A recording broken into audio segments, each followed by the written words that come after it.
ఇల్లు కట్టాలంటే ఊర్లల్లో ఓ 100 గజాలన్న ఉండాలి. ఓ హాలు, కిచెన్, 2 బెడ్రూమ్లు మంచిగా కట్టుకోవచ్చు.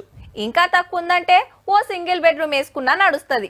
కుదిరితే పై అంతరంలో కూడా కట్టుకోవచ్చు. పెద్దగా ఫరకేం పడదు. కానీ అగ్గిపెట్టెల పుల్లలు ఇరికిచ్చినట్టు, గాల్లే పట్టాల మేడలు కట్టినట్టు ముత్తెమంత జాగల బంగ్లా మీద బంగ్లా కట్టుకుంటా పోతే ఏమైతుంది? ఇగో గిట్లయితది. రైట్. అంజయ్య నగలరా అక్రమ బంగ్లాల పని పడుతుంది హైడ్రా. బాహుబలి బుల్డోజర్ పంతనం ఎట్టున్నదో చూడండి. కిందుండే మీద కోసం అందుకుంటున్నది. చాలా ఒడుపుతోటి నడుస్తున్నది పని. చిన్నగా మీదికెళ్ళి కిందికి వడగొట్టుకుంటూ వస్తుంది. మాత్రం చేస్తే పక్క బంగ్లాలకు ఎఫెక్ట్ అయ్యే డేంజర్ ఉంది. మళ్ళా మొన్న హైదరాబాద్ గచ్చిపోలిలో 48 గజాలలో కట్టిన 7 అంతరాల బిల్డింగ్ కూలి దీని మీద పడ్డది కదా. ఇక దీన్ని కూడా వడగొడుతున్నారు డేంజర్ ఉన్నదని. ఈడ చాలా ఇట్లనే కట్టిరట పుణ్యాత్ములు.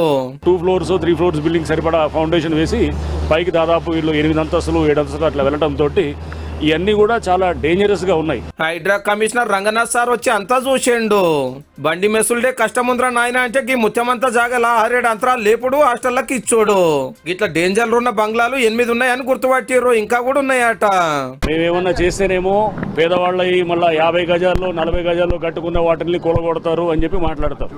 సో ఎప్పుడైతే కూలిన తర్వాత యాక్ట్ చేస్తేనేమో మీరు కూలిన తర్వాత వస్తారని అంటారు. 2 ఫ్లోర్లకు పర్మిషన్ తీసుకొని ఎవరికి ఇష్టం వచ్చినట్టు వాళ్ళు గట్టి పడేస్తుంటే ఆఫీసర్లు కళ్ళు మూసుకోవచ్చునా లేకుంటే వెనక మళ్ళరేమన్నా అందవచ్చునా?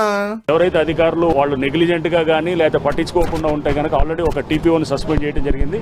ఇంకా బహుశా వాళ్ళు ఇట్లాంటిది ఎక్కడన్నా గుర్తిస్తే కనుక అక్కడ కూడా చేయడం. మీ పైసల కకృతితోటి మందిని ఎందుకు పరిశాన్ చేస్తారా నాయన? గిసొంటి కట్టేటప్పుడు కొనేటప్పుడు పబ్లిక్ కూడా ఒక పారి ఆలోచన చేస్తే మంచిది.